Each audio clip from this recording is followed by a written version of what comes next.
And let's talk about the weather because we are coming to the end of the long, rainy tunnel and excited to see a little more sunshine, but we've got to get through today first. Meteorologist Danielle Moss joining me with more on this.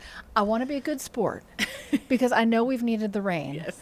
But is it just me? Are we ready for a little sunshine? No, it's not just you. I am ready for the sunshine. We had a lot of heavy rain over the last really week and a half, and we finally will see some relief coming really after this evening going into tomorrow. Finally, relief on the way. Hey, check this out, though. We had some pretty severe storms roll through West Georgia and East Alabama. This is a look at the heavy rain and hail in LaGrange last night. Walt Taylor let us use this video, and you can see how heavy the rain is in that area. You can see the branches swaying there.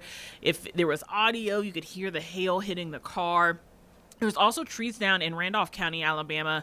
Around 40 to 50 trees were down in LaGrange and in Troup County. In fact, we even heard of a tree on a house. Some people were trapped. Luckily, no one was hurt. But man, it was a busy weather day yesterday. We're not expecting the weather to be as bad today, but we do have a chance once again for some scattered showers. You're already seeing some rain there in northeast Georgia, some rain that moved through Blue Ridge, Ellijay, and moving through Clayton. Then as we take a closer look here into metro Atlanta, it is absolutely gorgeous outside. In fact, we are seeing nice blue skies, very little cloud cover.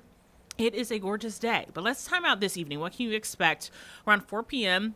As always, you could be seeing some scattered showers develop and then moving through metro Atlanta in between 4 and around 7 p.m. Then we start to dry out around 8 and 9. And then there it goes. No more cloud cover. It looks like temperatures will be cooler for your Wednesday. It will be absolutely perfect day for us for tomorrow. As we take a look into Truist Park, there is a Braves game today. If you are headed out to see the Bravos take on the Blue Jays tonight at 7:15, temperatures are going to be very comfortable tonight. Not too hot, not too humid. In fact, around 9 p.m., right as the game's getting ready, probably for the 7-inning stretch, temperatures will be near 69 degrees. Here's a look at today.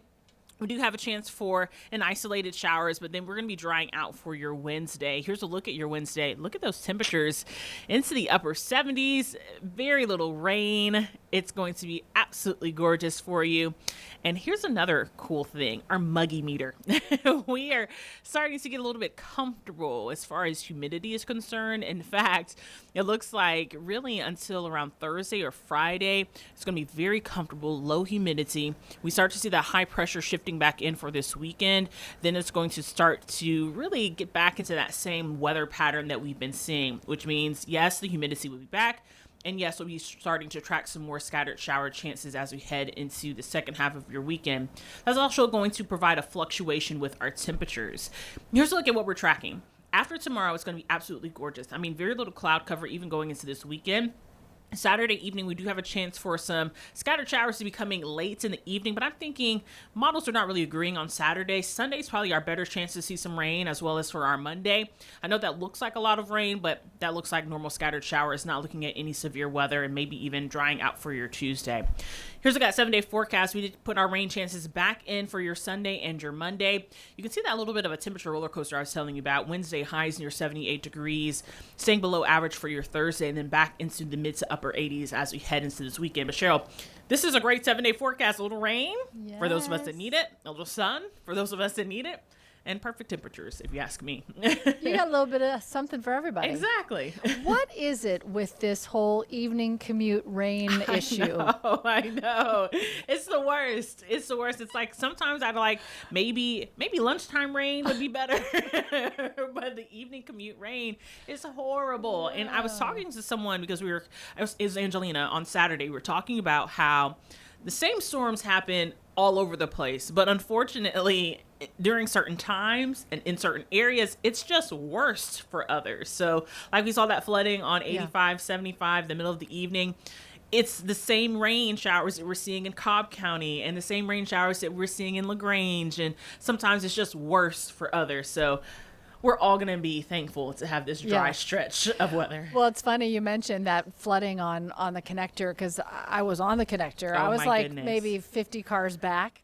So now when it rains and we just keep moving, I feel like this is great. It's all perspective, right? Like we're all good as long as we keep it moving, everything's okay. Now I do want to pull it back to that video you shared. That was pretty dramatic, and trees down has been an issue because we've had like this sustained saturated soil now. Yes. Do you think that's going to continue to be a threat for a couple of days till we really dry out? Yes. So we really need that summertime heat to dry up our soil because we are tracking some more rain chances for like Sunday and Monday. That's going to keep that soil a little bit moist. What happens is the reason why we're seeing a lot of these trees come down, it's been so wet. It's so saturated, which is crazy because 3 weeks ago we were talking about we need rain. But now the soil is so saturated that any winds, maybe even 30-mile-an-hour wind gusts, are pushing trees over. So unfortunately, it is causing a lot of trees to go down. What you're seeing right now, this is from Troup County Sheriff's Office yesterday. Trees across the road, trees on power lines. I think there was at least 2,000 people without power yesterday in Troup County near LaGrange. So, it's one of those things where it doesn't necessarily have to be a severe storm for us to see these large impacts. So we wanted to make sure that people are aware that there's a chance for these scattered showers. But like yesterday, we're talking about the majority of our viewing area. It was only a small subset of people who saw those heavy showers in that severe weather. We're talking about rain here in Metro Atlanta. We saw a little rain, but not everyone, even in the city of Atlanta, saw rain. So we call it hit and miss showers because of exactly that reason. Sometimes you see them and sometimes you don't. Yeah, that tree is something massive. else. Yeah. Yes. All right. Just be careful, everybody, but we're on the home stretch. We are. Thanks, Danielle. Really appreciate it. Thanks, Cheryl.